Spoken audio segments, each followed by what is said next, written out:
Before I start, I want to say thank you for coming. And unlike the uh, speeches where people will come and tell you hard facts about how much money you have and how much you need to have and where you're going to spend it, I'm going to be dealing with less concrete things, but I think as important. And I have to always, when I talk to my peers about what I'm doing and my thoughts, it's always the most sort of anxiety provoking for me. You know the turf. Uh, you sat through enough faculty meetings to know when somebody's giving you BS. And I don't want to force anything on you. I want to share with you the thoughts I have about retirement, both from the clinical work that I've done and my experiences afterward. So here we go. First of all, happy St. Patrick's Day. I hope that you haven't overindulged during today, but happy St. Pat's Day to you. The big question for us who are facing retirement is, who are you now? And even bigger question is, who will you be after retirement? For many people, this is a very frightening thing, and you don't quite know the answers to these questions. But I think the simple answer, because it's something that I believe strongly myself, who you are now is defined by the relationships you have at the moment. So you are who you are because of the people you are in relationship with. And that holds true for the future as well. Who you will be in the future will be determined by how well you handle the relationships you have now. I happen to think relationships are the single most important thing we do as human beings. I think if we're good at them, we're happy. And if we're not good at them, we're not happy. I don't care how rich you are or how many publications you have. If you can't make relationships work, you're not going to be happy. I have a list of about 100, 150 different indicators of how important relationships are. This is one of them. Are you now, or have you been in a good relationship with one of your parents? If you answer yes to this question, on average, you live 7 years longer than people who answer no. How important are relationships? This was a very important relationship to me, a very important question to me, because it, well, let me tell you what the end. Do you draw strength from at least one other person? If you answer yes to this question, your chances of surviving an open heart surgery are 4 times greater than someone who answers no. And that's important to me because I had open heart surgery some years back. How important are relationships? Photographs and surgery. This also goes to my experience with open heart surgery. Research shows that if you are allowed to bring an object that belongs to someone you love with you into severe surgery, it usually results in an average of 40% faster recovery after the operation. I had open heart surgery. It was completed by one of my students from my abnormal psychology class in the past, not the one that fell asleep in the back row, but the one that got 300s on all of the tests. And he allowed me to bring a photograph of my wife with me into surgery. And yes, I did get discharged 30% faster than I was supposed to. There are also a series of studies showing how you can tolerate pain. If you can, there's a sequence of where you're supposed to put your hand in a pail of ice water, and you're supposed to see how long you can tolerate having that hand in ice water before the pain gets too much and you have to take it out. Studies show that if you're holding the hand of somebody that you consider a friend, you can hold your hand in the ice water 50% longer than if you're by yourself. Okay, so I have a very complex relationship model that I used throughout my career at Emory, but this is the real crux of it. Uh, I don't, I don't have to, I don't have to get tenure. I don't have to. I'm not up for full prof. This is the way that it is. It's a very simple model, but I think it's one that will be helpful for you in thinking about what I'm going to be talking about next. All relationships go through a process of choice, beginning, deepening, and ending. And you see choice again because this is something that happens over and over and over again in our lives. And it's one of the things I don't quite understand why the most important thing we do as human beings, we get very little help with.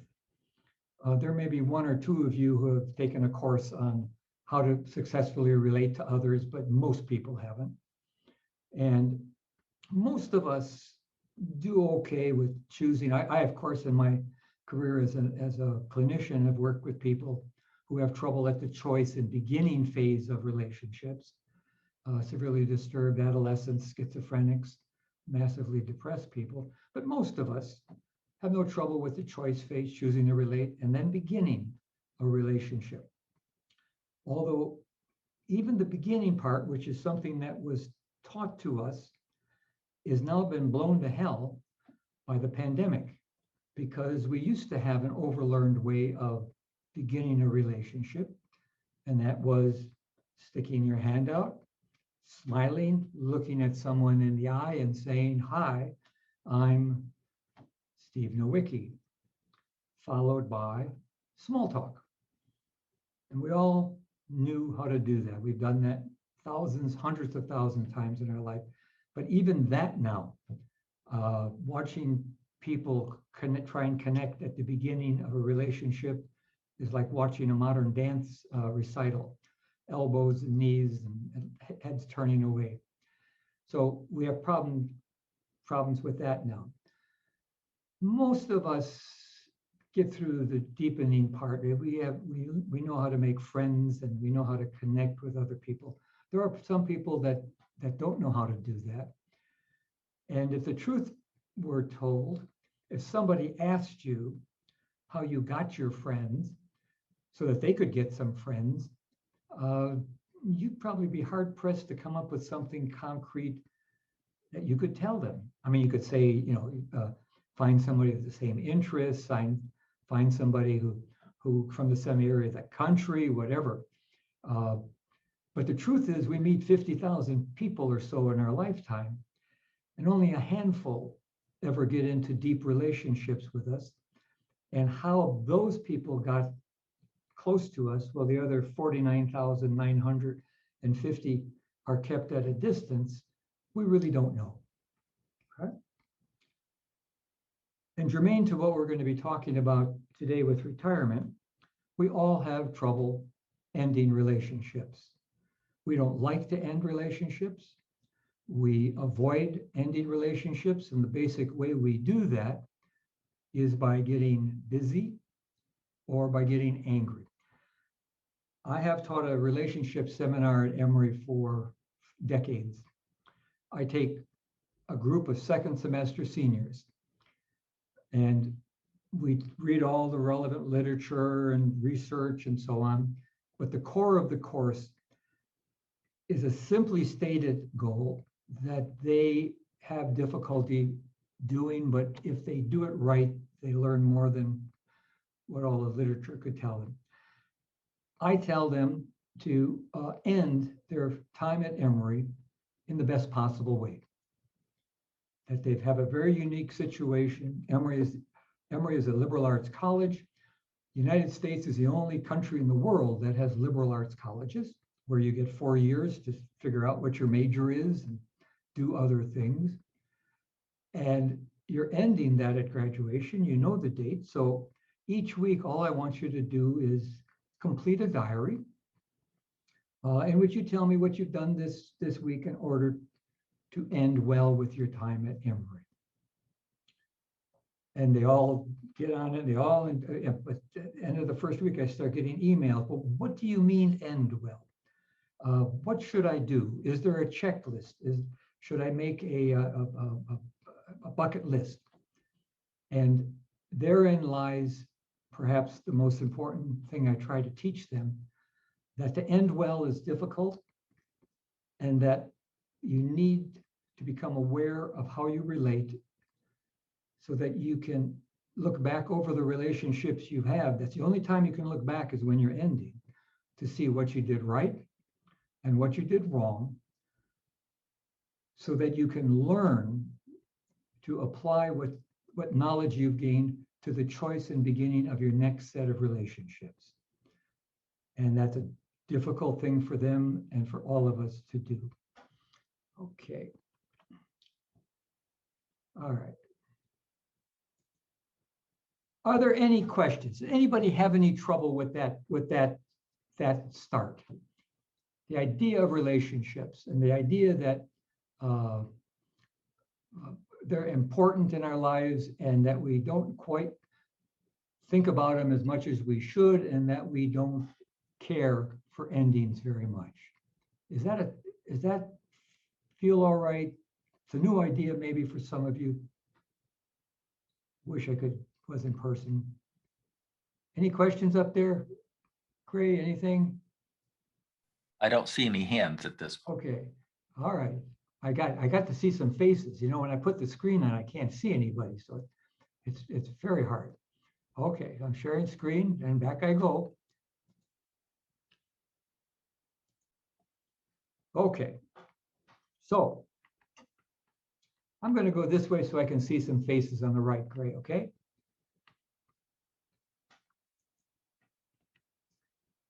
Okay, relationships across the lifespan.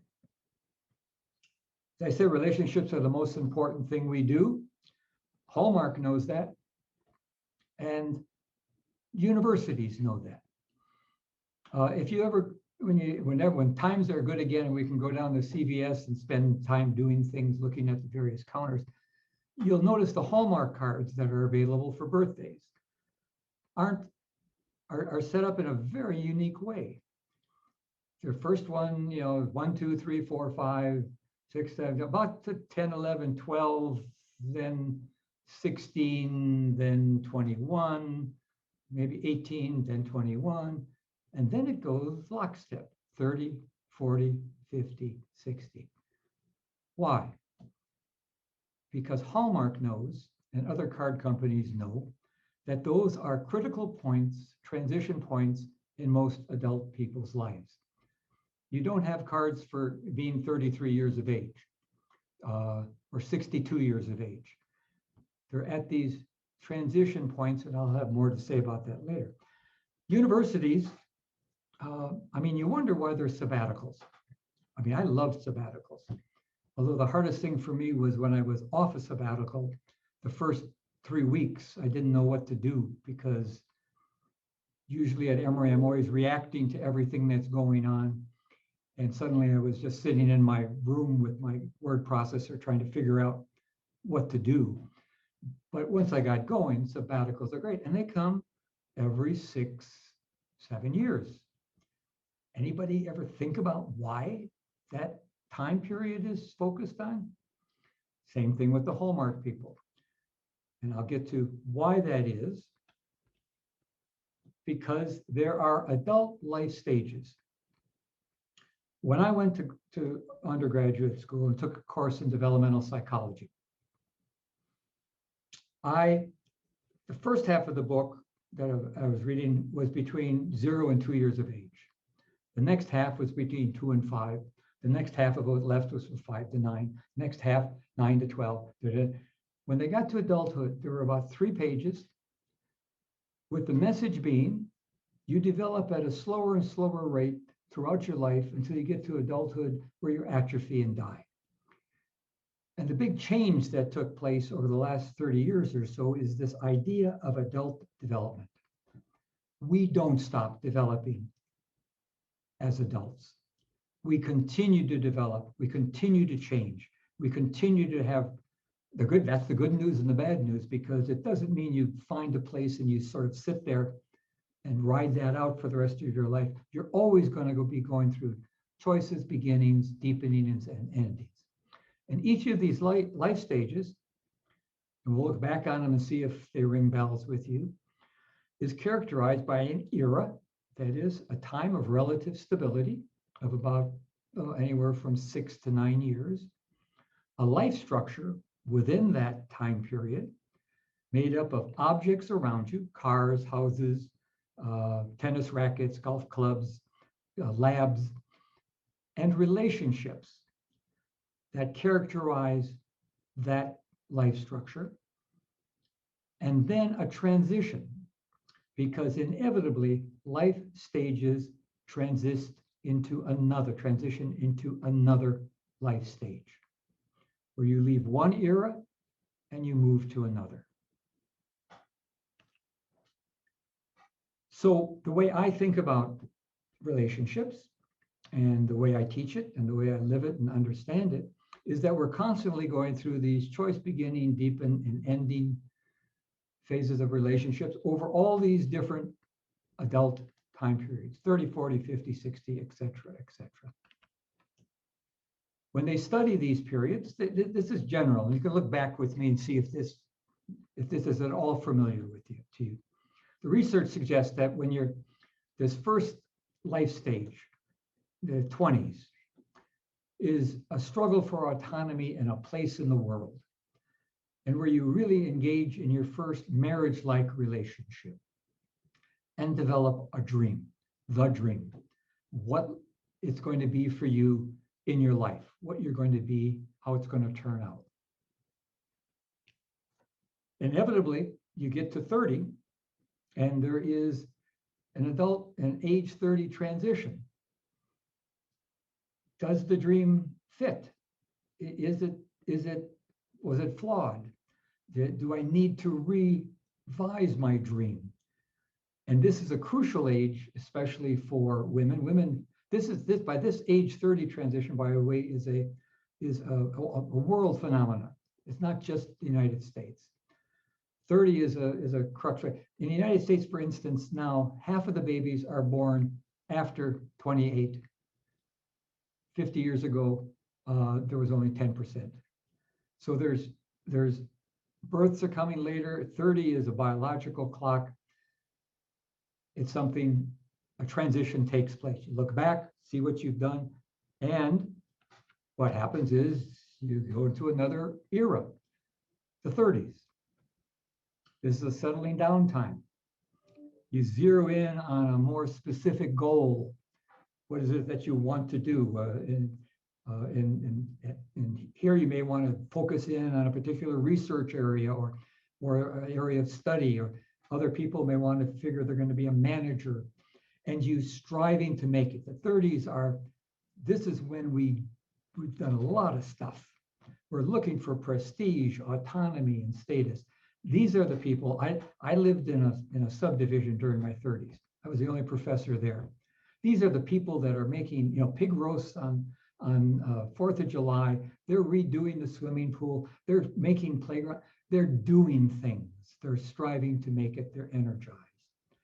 But of course, what happens is, end of the 30s comes the age 40 transition. And here is where you do a major examination of the dream and say, does the stuff of the 30s, 20s, and 30s fit? It is the time of the nevers. I'm never going to be an Olympic athlete. I'm never going to be able to do these things. You realize the fact that the nevers, 20s and 30s, you thought you could accomplish everything. 40 transition, you're not so sure about that. If you examine the Hallmark cards at this time, they are awful. The Hallmark cards, 20s and 30s, they're okay. The 40s, you open it up and it's all blurry. And it says, this is what you have to face, or there's a tombstone on it. I mean, they're awful. The 40s is a time to face the fact that you're maybe never going to be what you thought you could be. Some people have a crisis at this time, not everybody, but there's a lot of flux. It also is a time of stuff, cars, clothing, sometimes changing of a spouse. Then come the 40s, called middle age. Build another life structure, another set of relationships and objects that stay stable for a while. This is the sandwich age, where if you remember, you're stuck, you got kids coming up, getting older, getting ready for maybe for high school, college, and you've got parents who are perhaps needing help health-wise, and you're stuck at this age. The 40s is characterized by that. Then comes the 50s transition. 50s is maybe closer to the age of some of you can remember. I can remember 50s transition, sort of becoming aware of my mortality. I twisted my ankle playing tennis, couldn't play tennis for a year. And I realized that, you know, I wasn't going to live forever and I wasn't immortal. On the other hand, it is a time for settling down plus. Studies of this age will suggest that the 50s to follow the transition are the most pleasant years of one's life. It can be like the 30s transition. So if you had trouble at 30, you'll have trouble at 50. Okay? And what you can do, if you've learned what the troubles were at 30, you can apply it to 50, if any of us ever did that. The 50s, end of middle age, more realistic view of yourself. This is the age of mentoring, where you've gotten to a place where you feel comfortable, and true mentoring takes place where you put another person's career or life ahead of your own and try to help them reach that time, usually a satisfying time. There is, at this age, a tendency to change values and to begin to value more permanent things. The times you take yoga, perhaps spirituality pops up. Then comes the age 60 transition, which in the old days used to be the ending and preparing for retirement. What you're finding at this transition is that things are speeding up. Time is going fast. Your physical health is showing some wear and tear usually. That's when I had my heart attack. Didn't expect it at all. There it was. And you sort of make do with another life structure, the late adult life structure, new relationships, etc. And so forth and so on. There's a 70s transition, the 80s transition, the 90s transition. And I saw a birthday card down at CVS yesterday, 100 birthday cards. So I'm liking it.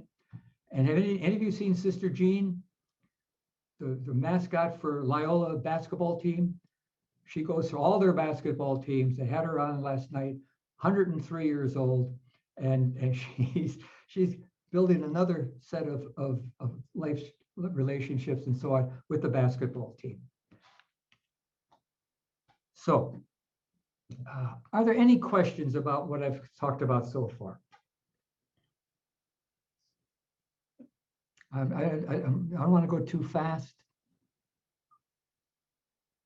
Maybe they'll wait. Okay. I'm going to have some water. Okay. What can you expect before, during, and after retirement? Here's the key to me, for me. The retirement process is not something new. It is the same process that you've gone through a number of times in your life before.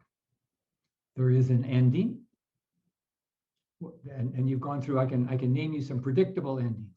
When you got married, when the first child came along, when the second child came along, when you got tenure, there are always choices, beginning, deepenings, and ending. An ending and then a transition across a neutral zone or time. You have to get from the ending to a new beginning. And that's usually a fuzzy, after I got tenure, I thought that was all I ever wanted in the world. And now what do? I walk around saying, I've got tenure, but I've got to start again doing something else. Okay. A metaphor for the retirement process. I've thought a lot of them. This one fits the best for me. It's like you're hanging onto a pier and knowing you have to leave it to swim to the opposite shore. But suddenly a fog rolls in, making it difficult to see the other side. I mean, you saw the other side before, but now there's this fog and you don't know where the other shore is. Okay, what can you do during the transition? First of all, look back to examine how you handled your other life stage transitions. Think through, talk with people about your wife or your friends or whatever. Talk about how it was when you were trying to get up for tenure or from full professor or trying to get this job position or what were you like and how did you deal with it? What did you do right and what did you do wrong so that you can apply what you've gone through and learned earlier to this next transition for yourself. How will you feel during the transition to retirement? You will feel anxious, awkward, and a little bit depressed. So be ready. This is not, for whatever reason, it's not a joyful time. Maybe if you worked in a foundry and you're around smelters all the time, it would be this great place. But for people in an academic community, transition to retirement is an anxious, awkward, and depressing time. What will you do to avoid facing that transition? The same things you did before when you faced other endings and didn't want to think about them or deal with them or the emotions that they generated. You will tend to get busy. Trust me, you will get so busy and you will get angry. And Emory will give you any number of reasons to get angry. I mean, it's very good at it. They'll do things with parking. They'll do things with email. They'll do stuff that'll really piss you off and make you angry. And anger is the eraser emotion. It takes care of sadness, takes care of anxiety, so that if you're angry, you don't have to feel these other, I think, more genuine feelings.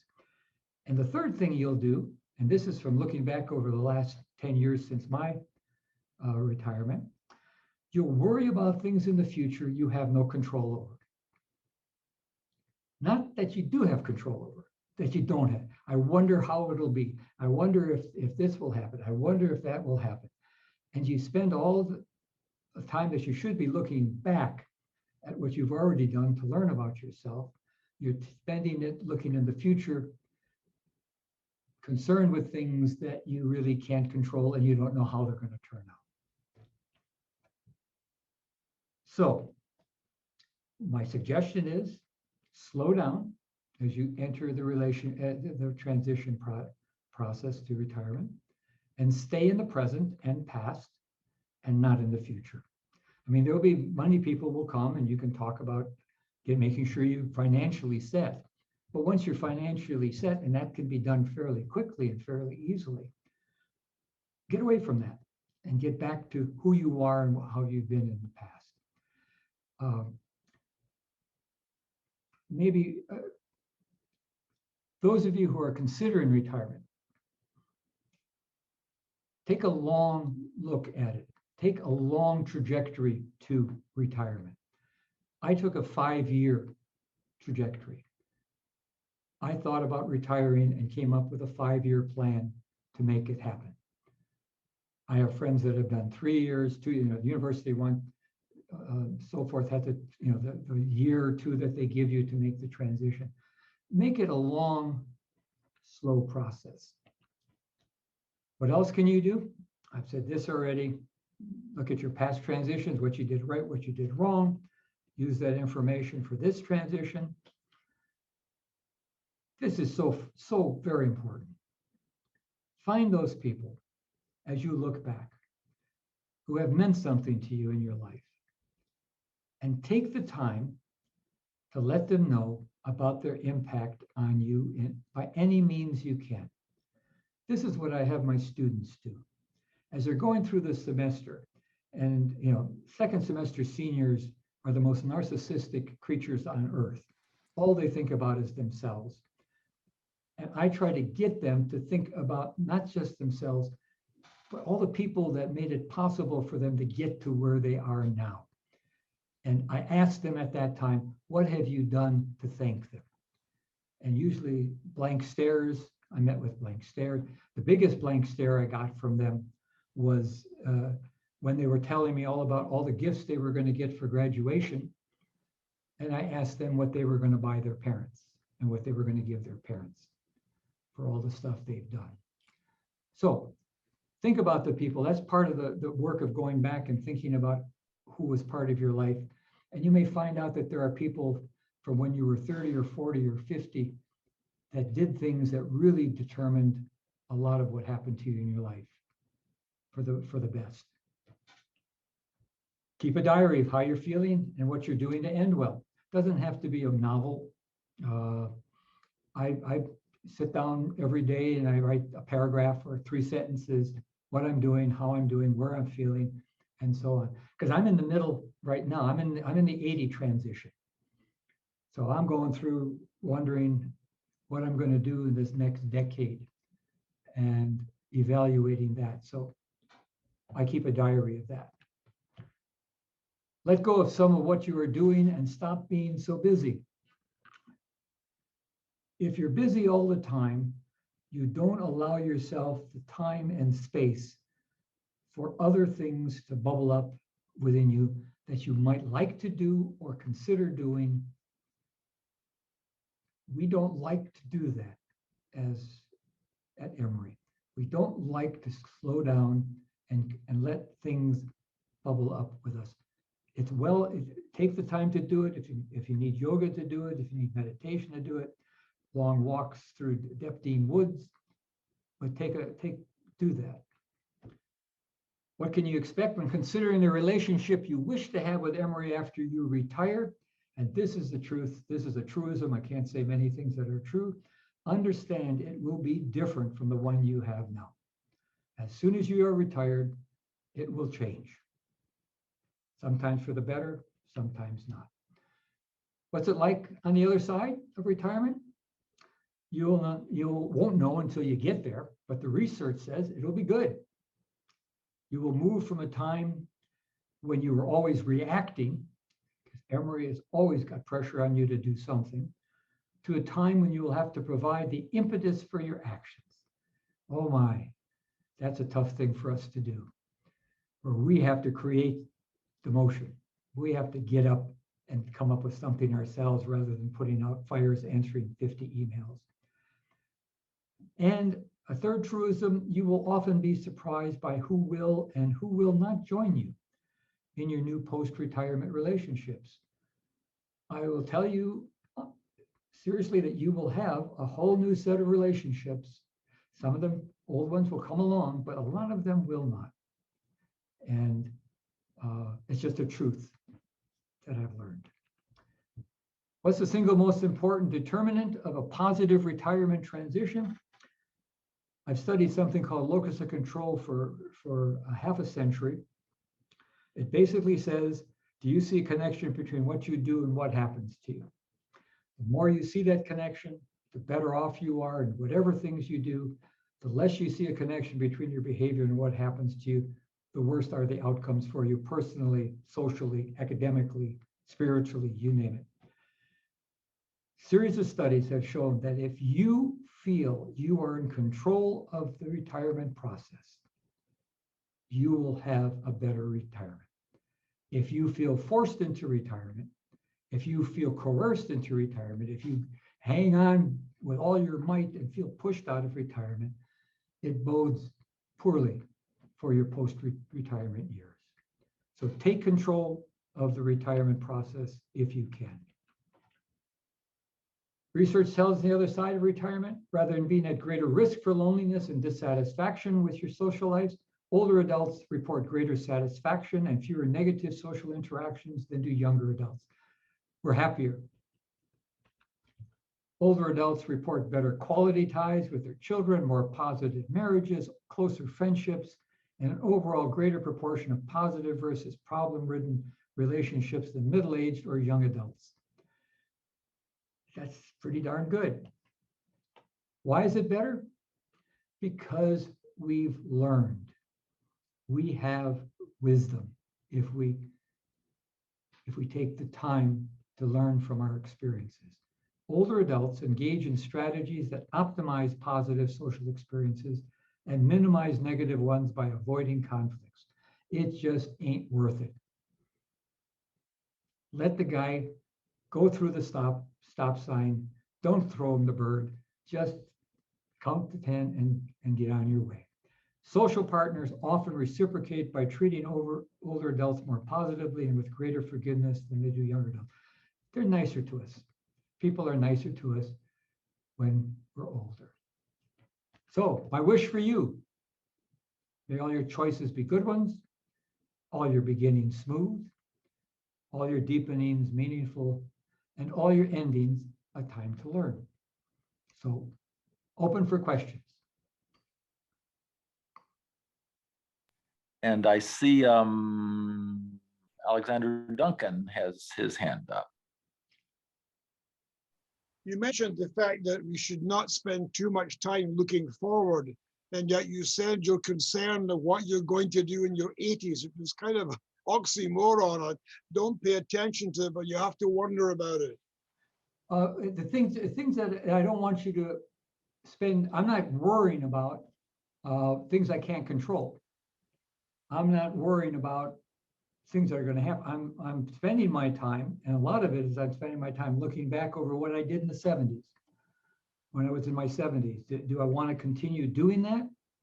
Do I want to change that? Do a set of relationships I have, what did I learn from how I related to people in the 70s that I'd like to continue in my 80s? That sort of future thinking comes from information from the past. But that does not promote anxiety. Remember, every transition is characterized by anxiety, awkwardness, and a little bit depression, because you're changing from things that you've done for a while and going into an area where you don't have the same kinds of structure that you had previously. And what I'm suggesting is to embrace that ambiguity rather than staying tight and doing what I've always done, and I'm going to continue doing it no matter what. Dr. Nowicki. Thank you. Yeah.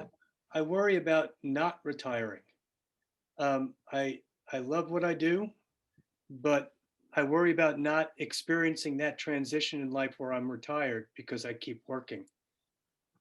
How do you make that decision? To retire? Yeah. And what are you missing if you don't retire? What are you missing if you don't retire? You don't know. I don't know. There comes a place where I loved what I did at Emory, but it took up all my time. And it left no room. And that's why I took a long time considering it. And I took a 5-year trajectory to do it. I thought about it beginning 5 years before I actually retired. And I took some time to consider what it is I still wanted to do that being at Emory would prevent me from doing. And if you keep working and continue, Emory will take up every minute of your time, every second of it. You got to find space so that you can see what is inside of you that you'd rather do. I love teaching, but I realized I didn't love teaching all the time. I didn't love faculty meetings. I found that out right away. I mean, so how could I get away from teaching so much? How could I avoid faculty meetings? How could I have some time on my own to travel? Well, retirement. Get to a place where that is something that I think I could do those sorts of things. But you got to give yourself the time to examine yourself and see what else is in there besides being someone who works full-time every day for Emory. You got to fight for it because Emory won't give it to you. I get that. Thank you. Okay. Professor Nowicki, Yes. thank you very much. Could you briefly kind of give a highlight of some of the highlights of what your 5-year plan looked like? I went to talk to the dean. Mhm. That's how it started. Okay. I told the dean, I feel really healthy. I think I can teach at Emory till I'm 100. And I let him think about how much the salary would go up and how much he'd be paying me when I'm 100. So the financial cost to Emory of me continuing to teach. And I said, I'm considering retirement. Is there any, what sort of, how could you help me do that? And he said, well, what would help you to retire? And it forced me then to think of a plan of how I could retire in the way that I wanted to on my terms. Mhm. And I then, thought that through, brought it to the dean's person. They said, well, we can't do that. They brought it back to me. And through a series of negotiations, I got a plan that I was comfortable with and followed. It's still scary. I mean, I had, for 50 years, I had done nothing but teach and be successful at Emory. And I'm giving all that up for what? It was the best decision of my life. That's all I can say. 10 years afterward, I'm so glad I did that. I'm so glad I was able to consider also, as I got the retirement, to make myself as physically able as I could. So beginning with that 5-year plan, I took a plan that said, I'm going to eat better. I'm going to work out. I'm going to exercise better. I'm going to make sure I get time. I asked the dean for time away from my teaching, even though I hate being away from teaching. I fought for time to consider what it is that I really wanted to do. That's sort of the dynamic of it. Does that help? Yes, thank you. Okay. Quick question. What role does interest outside our work play in ensuring a successful transition and a happy, I guess, retirement, quote unquote? That's a great question. It varies from person to person. I've got colleagues who don't have anything to do with Emory and are perfectly happy doing what they're doing.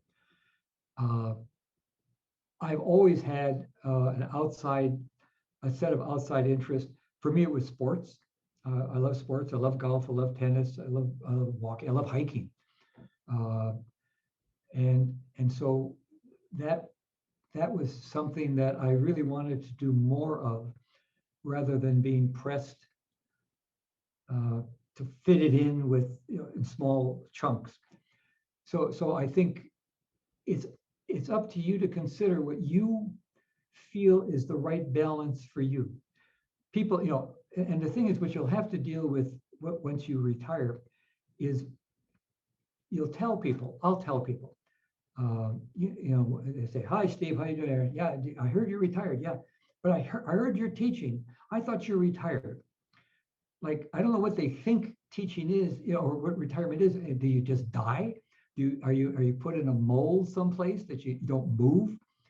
I mean, yeah, I'm teaching. Why am I teaching? Because I like to teach, but I'm teaching one course and I'm teaching it the way I want. And it's my course and I've changed it around, and I love undergraduates. I don't love them 4 courses a year. I love them even more when I only have one course with them. So it's a very individualized thing. And what I'm arguing, of course, through this whole thing is that everybody could come up with a different picture. There's not one picture, but you should be in control of what that picture is.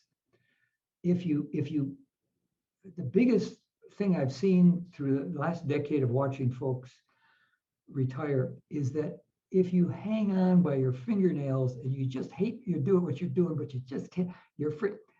Take control of the process. look at what you want to do and make that happen.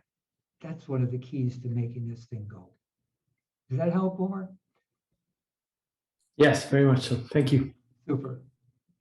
And Anne has her hand up.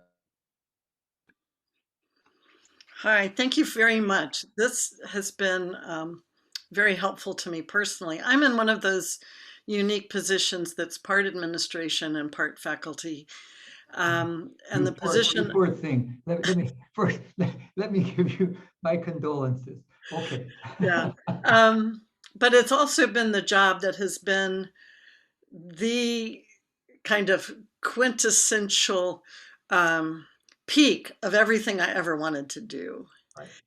And so I'm finding myself struggling between this notion of just joyful liberation on the one hand and real grief work on the other. Yes. And kind of caught in that. Yeah. Do you have suggestions for how to allow that to be, for that ambiguity to be on the one hand, but how to be able to move through the grief work toward the fulfillment of the joy, if you will. You know, if I could teach a course and never have to grade another student, I would be absolutely, living in total joy. Then do it. Yeah. Do it. You see, that's the point. Retirement allows you to do that. And trust me, there is much joy to be had. After I understand you're hanging onto that pier, and that pier feels really stable, and you look across and what is over there? You can't consider what you want to have over there. What do you want that shore to look like? Mm-hmm. For me, I knew I wanted to teach. I love teaching. I do research, and I've done research. I continue, but I love to teach. I couldn't conceive of myself being happy without doing teaching. Mm-hmm. But how much teaching? Well, let me try one course and see how that is. So in practice, I taught an evening at Emory course, just to see what it's like to be with people that aren't worried about an A-, B+. Yeah. Their parents aren't going to call me. So I began to feel freer to consider doing something different than what I'm doing now. That's why I'm saying if you can unlock, Emory gives you no time to consider what's inside you and what would make you happy. Fight for that time. Take a yoga class, get meditation, do a meditation thing, take sick days and take a walk and see what comes up as you think. Like you just said to me with such joy, wouldn't it be wonderful if I never taught? Yes, that's there waiting for you, among other good things too, that you aren't aware of until you get there. Yeah. Okay. That makes sense enough. But plus, if you have any questions, by the way, any of you, email me with thoughts, ideas, and Gray, I'll give you the PowerPoint, and you can make it available to everybody, and people can take me to task on whatever things I said there. Okay. Thank you. You bet. Bye-bye.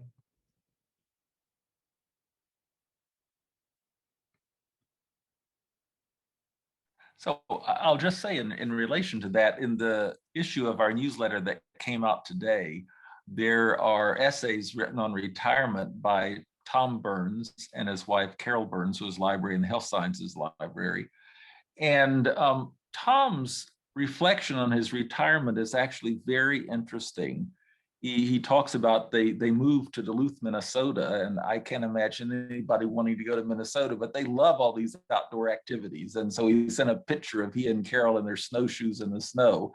But he talked about, continuing to work on his research and getting a book contract with Oxford University Press and so forth.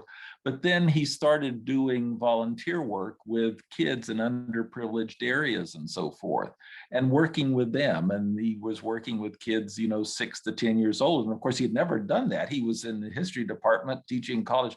But he talked about how meaningful that had become. And he finally gave up his book contract and said, that's not what I want to do now. I love working with these kids. I love having time to exercise. He's still publishing a few articles, still working on his research, but not in the intensity he was. And so I just thought it was a marvelous reflection on looking at his time in retirement and seeing what brought him joy. And so anyway, I just thought that was just very interesting and relevant to what you've been talking about. Super, super. Yes.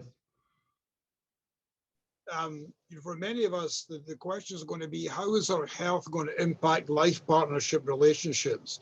I think that you've talked very well about what we should do and the way we see things forward in the transitions. But for many of us as a life partner whose transitions may be very different and difficult. And so how do you compromise with the fact that your perhaps carefully thought out life plan is now being completely changed by somebody else's needs and requirements?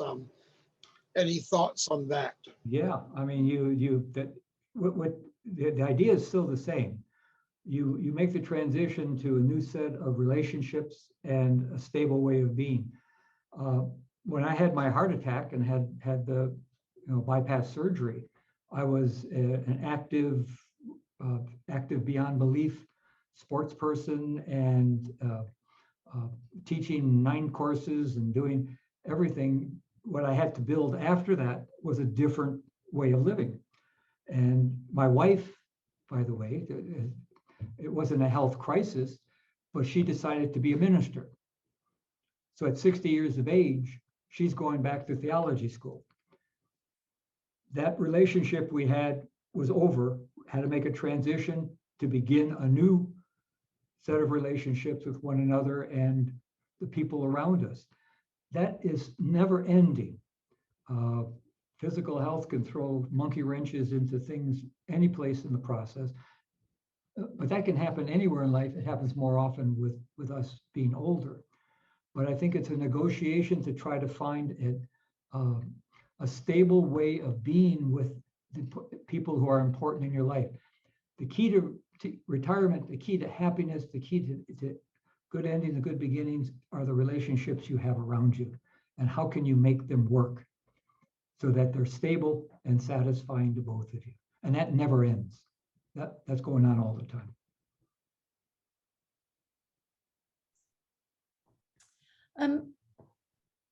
My question is, it's kind of a half question, is that as lecturers, we don't have the luxury that professors have of, a year off, Yes. And you get to teach more courses, don't you? Right. So Other luxury. But I'm just wondering, as I begin my plan, which is just a couple of years, should I go to the dean and say, what can I negotiate? Because I did manage to negotiate a sabbatical once. Bless your heart. Oh, you're good then. You're really good. Good for you. Don't go to the dean unless you have a plan. Don't let the dean tell you how it's going to go. Go to the dean with a plan that you think you want to have work. And that work in and of itself, whether it's successful or not, will be helpful for you in uncovering what it is and how it is you want to retire and what you want after retirement. That process of coming up with something, I've taught in the business school the last 10 years, and I've learned you never go to somebody unless you know already what it is, how you want the interaction to end. You want to sell them something, make them want to buy what you're selling. So think it through, come up with what you think is useful for you, what you'd see on the other side. For me, it was some teaching, travel in Europe. I love England. I love to hike in England. I wanted to be able to see my grandkids more often. All that were part of what I wanted to do. I couldn't do that and be a full-time teacher. I couldn't do that and teach 3 courses. I couldn't do that and apply for grants. So what I wanted on the other side was what I eventually got. But then that all changed. I didn't know I was going to teach in a business school, by the way, when I retired. I knew I wanted to teach, but that bubbled up because I suddenly wasn't teaching any place and was asked. That may happen with you as well. So get the plan, and the work that you put into the plan is really well worth it. Thank you. This is very helpful. Thank you, Linda. Steve, if I Yeah. may, how are you? Ken Stein here. Hey, Ken, good time, long time no see. Hi, I've listened to the very end and just retired from teaching a year ago. And I don't know if my experience is worth anything, but I started thinking about 7 to 10 years ago, what it is I like most about my environment at Emory and how do I create that outside of Emory, and not constrained by the bureaucracy or by teaching. And I did it, and I created a separate 501c3 that still enables me to do my area of interest, but not with any gun to my head, without any pressure. And it proved to be more successful than I anticipated. But intellectually, on a day-to-day basis, I am as engaged as I've ever been. And if there's a big fault, is I haven't taken your advice and found the time to let something, as you said, bubble up. Because I've stayed at the same pace. And I think the best thing for me today was to hear you say, just take some time to bubble up. It's a very good piece of advice. Yes, yes, well, you're one of the lucky ones. You're one of the lucky, but my guess is that, but you work 20 hours a day anyway, all the time. But you gave enough time to think how something you could do after you retired would be in place for you. That's correct. So that's a little bubble. That's a little bubble. But you may have some more surprises ahead of you. Like I was saying to one of the people before, I didn't know I was going to be teaching in a business school. I didn't know I would be going to England and having a grant to do such and such. There's lots of other things that now you're away from Emory and whatever the bureaucracy at Emory is, that may bubble up that you can now take on that you didn't before. Good luck with it all. Thank you. You bet.